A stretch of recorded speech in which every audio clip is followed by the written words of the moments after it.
Hey, how's it going? We're on to our second section now for electricity, current, and voltage. If you take a look at the bottom here, there are a bunch of links. Okay, each one goes to a different YouTube video. Go on there, check them out. Most of them are really good, especially these last two are really good. They give a really good explanation of voltage, current, and then the last one, even resistance as well. So please take a look at those. Don't skip them. They are really important to be able to visualize and understand this. Okay. So current says the rate at which electric charge flows past a point in a circuit. Okay. So when we talk about electric charge, it has a unit of a coulomb. Okay. So each one of those charges flow, just like water flows in a river. Okay. And as they flow, okay, the more that flow per second would be the higher amount of current. Okay. So current only flows when there is a difference in energy between two locations, from high electric potential energy to low potential energy. Okay, so it goes from positive to negative. So, for example, if you have a battery that's 1.5 volts, okay, that goes from 1.5 volts down to 0.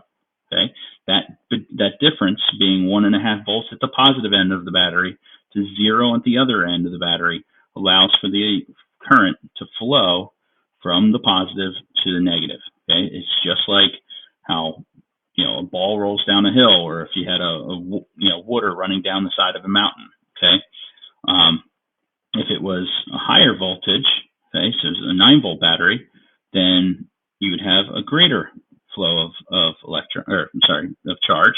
So you have an increased current going through because it's got a greater potential difference.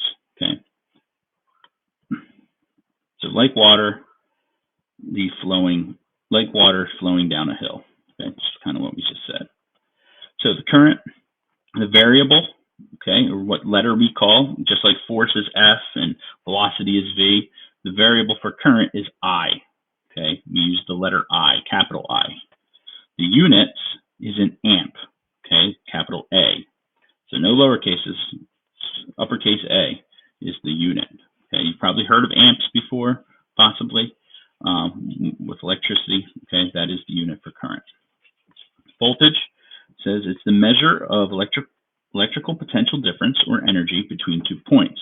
Like a difference in height is related to gravitational potential energy. Okay, we just got done talking about that in the last section before the physics of the geosphere. We talked about potential energy, gravitational potential energy. This is just like that, but it's talking about electricity. So the higher I raise it, the more potential energy it would have. The same with a battery. The more voltage, okay, the greater potential difference there is between the 2 points. So voltage causes currents to flow. It's like the pump, okay? It is the pump that pushes those charges through the wire and the device or whatever else it's going through in the circuit. So the difference in voltage provides energy that causes current to flow. A voltage difference means energy can be used to do work. Okay, without that potential difference, the electrons will not flow. Okay, the current will not flow. So therefore, no devices would run, the light bulbs wouldn't run, anything like that.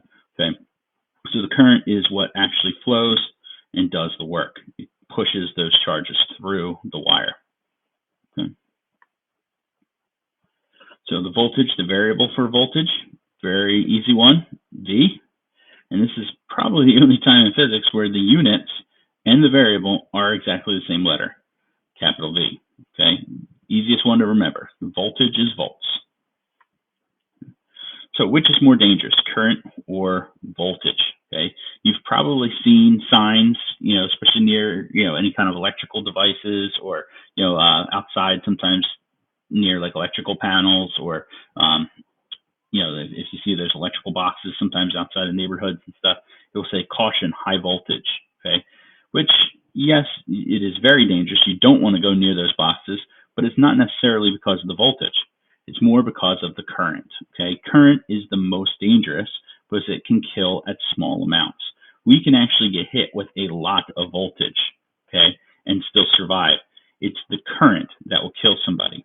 Okay, current can kill at about 0.1 amps. That's not a lot at all. It's very small amounts of current. Okay, you figure through our electrical wires in our house, we can have upwards of 12 amps going through. Most of our circuit breakers will pop somewhere in that range. Wires are they'll withstand 15 to 20 amps depending on what type of wire it is.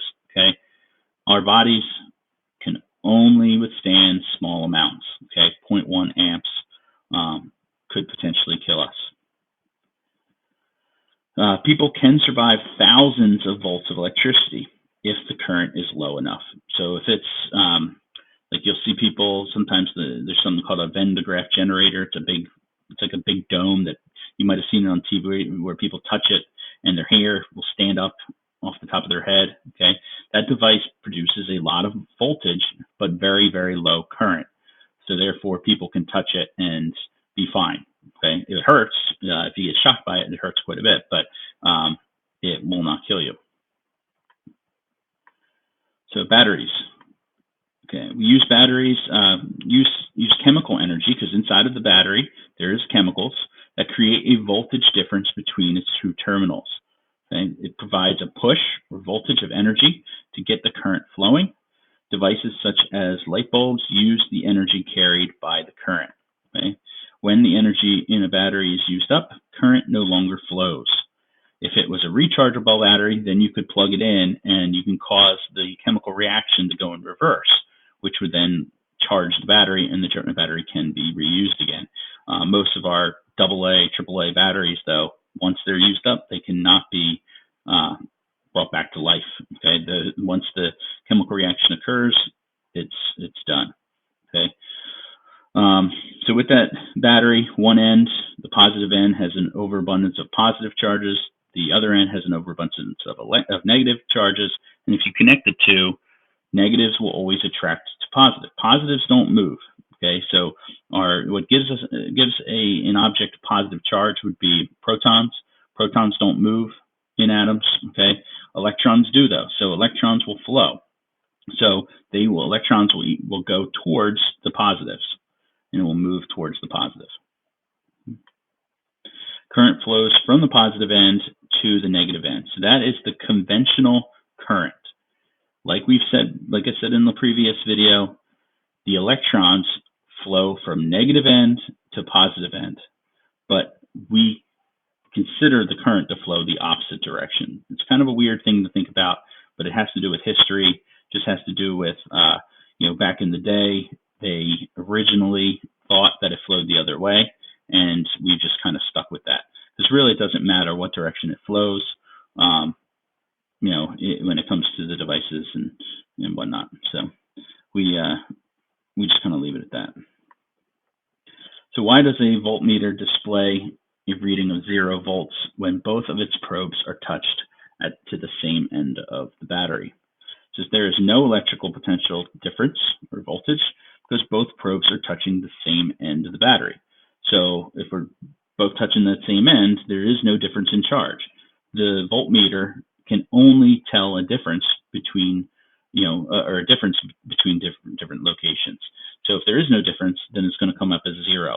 Okay, it's a voltage difference of 0. But if you put it on opposite ends, now it's seeing the difference. It's seeing, again, one end's positive, one end's negative. It's showing the difference between them. Okay. List the units for measuring current and voltage. Okay, current, we said, had a unit of amps. Voltage has a unit of V, volts. Okay, so now you guys are ready to complete your voltage and current quiz 2.